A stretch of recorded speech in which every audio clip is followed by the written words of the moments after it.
Army chief Syed Asim Munir ने कहा है कि हम अपनी आईनी हदूद को बखूबी जानते हैं, हम दूसरों से भी आइन की पासदारी मुकद्दम रखने की तवक्को रखते हैं।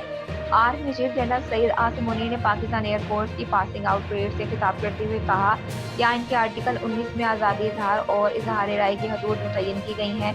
आइन में आज़ादी राय पर वाज़ेह क़यूद की पामाली करने वाले दूसरों पर उंगलियां नहीं उठा सकते। असले की दौर से हमारे खित्ते में ताकत का तवाज़ुन भी बिगड़ने का इम्कान है। अब हमारी उम्मीदों का मरकज़ आसमानों के मुहाफ़िज़ और इलाकाई यकजहती के ज़ामिन है। तवक्को की जाती है कि आप किरदार, हिम्मत और काबिलियत की खूबियों से मुज़य्यन ज़िंदगी गुजारेंगे। आपका तर्ज़ अमल न सिर्फ आपकी ज़ाती अखलाकियात बल्कि इदारे के लिए भी गैर मामूली होगा। आप मादरे वतन के दिफा, इज़्ज़त और वक़ार के लिए कुर्बानी देने से भी दारिग नहीं करेंगे। आर्मी चीफ ने मज़ीद कहा कि अस्करी क़यादत तवक्को करती है कि आप बेहतरीन जज्बे कायम रखेंगे, पेशावराना महारत और बहादुरी की लाजवाब रिवायत को कायम रखेंगे।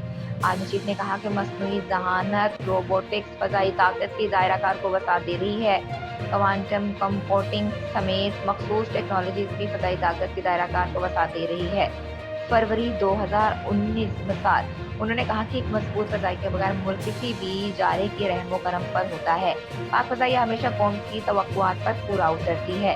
पाक फ़ज़ाइया ने बेमिसाल बहादुरी और पेशावराना महारत के साथ मुश्किलात में फ़ज़ाई हदूद की निगरानी की।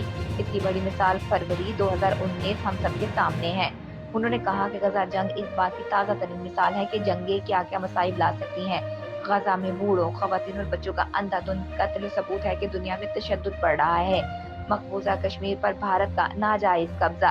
आर्मी चीफ ने कहा कि मकबूजा कश्मीर पर भारत ने नाजायज कब्जा कर रखा है। कश्मीर में भारतीय जारहियत पर दुनिया की खामोशी आज़ादी की आवाज़ को दबा नहीं सकती। हम अपने कश्मीरी भाइयों की इखलाकी, सियासी और सफारती हिमायत जारी रखेंगे। पीटीआई बैरिस्टर गौहर ने कहा है कि 300 सफ़हात पर मुश्तमिल वाइट पेपर शाया करने जा रहे हैं। अवाम के नोटिस में लाना चाहते हैं कि कैसे मैंडेट छीना गया। इस्लामाबाद में प्रेस कॉन्फ्रेंस करते हुए उनका कहना था, इलेक्शन की शफाफियत पर आज एक निकाती एजेंडा रखने जा रहे हैं। 8 फरवरी से कबल पीटीआई को लेवल प्लानिंग भी नहीं दी गई। आज हम इलेक्शन 2024 पर वाइट पेपर जारी करने जा रहे हैं। हमने इलेक्शन ट्रिब्यूनल में 158 दरख्वास्तें दायर की हैं। हम बताएंगे कि किस तरह इलेक्शन में धांधली की गई। हम कौमी असम्बली की 180 सीटें जीत चुके थे। फॉरम 47 से हमारी सीटें दूसरों को दी गई।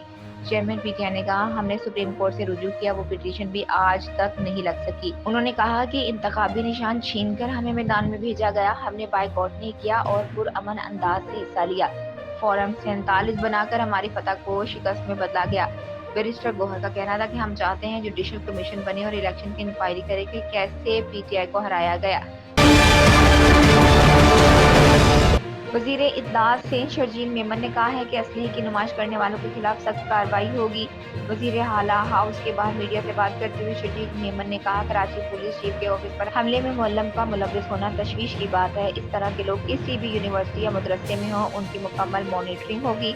शर्जील मेमन का कहना था कि मुनशियात फरोशों के बुरे दिन शुरू हो गए हैं। मुनशियात के खिलाफ कार्रवाई की जा रही है।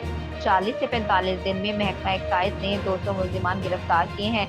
वज़ीर आला हाउस में 31वीं एपेक्स कमेटी की मीटिंग हुई। आज इजलास में मुनशियात और गैर कानूनी तारिकीन वतन से मुतल्लिक बात की गई। वज़ीर इत्तलात सिंध का कहना है कि इस वक्त एक्साइज और नारकोटिक्स का महकमा मुतहरिक है। हम एक्साइज और नारकोटिक्स डिपार्टमेंट में मज़ीद तब्दीली लाएंगे। कुछ लोग स्कूल्स और घरों में मुनशियात सप्लाई करते हैं। वफाकी और सूबाई इदारे मुनशियात फरोशों के खिलाफ क्रैकडाउन कर रहे हैं। सिंध में रेंजर्स, पुलिस और एंटी नारकोटिक्स फोर्स कार्रवाई करेंगे। गैर कानूनी तौर पर मुकीम अफराद की निशानदेही की जा रही है।